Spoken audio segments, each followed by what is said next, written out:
Assalamualaikum warahmatullahi wabarakatuh. Perkenalkan, nama saya Agus Junianto dari kelas PMI 2A.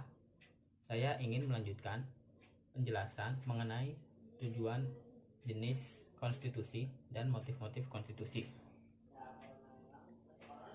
Secara teoritis, konstitusi dapat dibedakan menjadi dua, yaitu konstitusi politik dan konstitusi sosial. Konstitusi politik berisikan norma-norma dalam penyelenggaraan negara, hubungan rakyat dengan pemerintah, dan hubungan antar lembaga. Sedangkan konstitusi sosial mengandung cita-cita sosial, rumusan filosofis negara, sistem sosial, sistem ekonomi, dan sistem politik yang ingin dikembangkan oleh bangsa tersebut. Sedangkan menurut K.C. Ware tahun 1975 membagi konstitusi menjadi 4 jenis, yaitu sebagai berikut: konstitusi tertulis dan konstitusi tidak dalam bentuk tertulis. Konstitusi tertulis adalah suatu konstitusi undang-undang yang dituangkan dalam dokumen formal.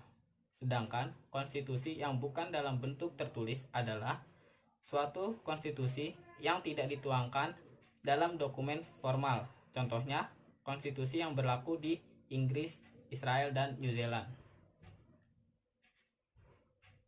Konstitusi fleksibel dan konstitusi rigid. Konstitusi fleksibel bersifat elastis, diumumkan dan dapat diubah dengan cara yang sama seperti undang-undang.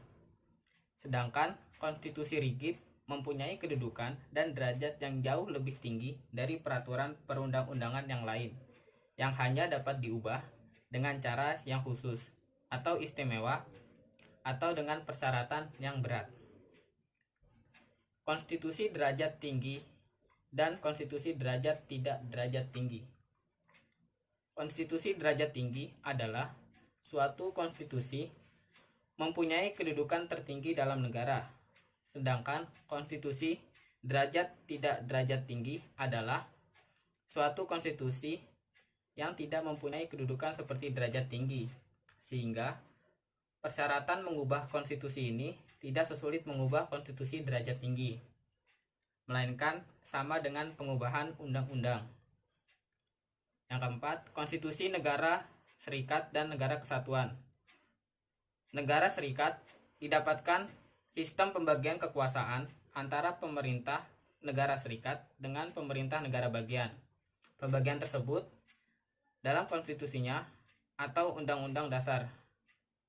Dalam negara kesatuan, pembagian kekuasaan tersebut tidak dijumpai karena seluruh kekuasaannya tersentralkan di pemerintah pusat, walaupun dikenal juga dalam desentralisasi. Yang terakhir, konstitusi pemerintahan presidensial dan pemerintah parlementer. Tujuan dan fungsi konstitusi. C.F. Strong menyatakan bahwa pada prinsip tujuan konstitusi adalah untuk membatasi kewenangan tindakan pemerintah, untuk menjamin hak-hak yang diperintah, dan merumuskan pelaksanaan kekuasaan yang berdaulat. Oleh karena itu, setiap konstitusi senantiasa memiliki dua tujuan, yaitu untuk memberikan pembatasan dan pengawasan terhadap kekuasaan politik, untuk membebaskan kekuasaan dari kontrol mutlak para penguasa, serta menetapkan batas-batas kekuasaan bagi penguasa. Dan tujuan dibuatnya konstitusi adalah untuk mengatur jalannya kekuasaan dengan jalan membatasinya melalui aturan untuk menghindari terjadinya kesewenangan yang dilakukan penguasa terhadap rakyatnya, serta memberikan arahan kepada penguasa untuk mewujudkan tujuan negara. Dasar-dasar munculnya konstitusi.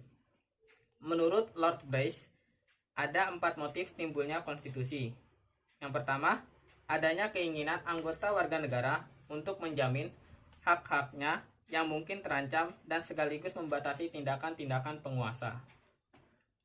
Yang kedua, adanya keinginan dari pihak yang diperintah atau memerintah dengan harapan untuk menjamin rakyatnya dan dengan menentukan bentuk suatu sistem kenegaraan tertentu. Yang ketiga, adanya keinginan dari para pembentuk negara yang baru untuk menjamin tata cara penyelenggaraan ketatanegaraan. Dan yang terakhir, adanya keinginan untuk menjamin kerjasama yang efektif antar negara bagian. Mungkin itu saja yang dapat saya jelaskan. Kurang lebihnya mohon maaf. Assalamualaikum warahmatullahi wabarakatuh.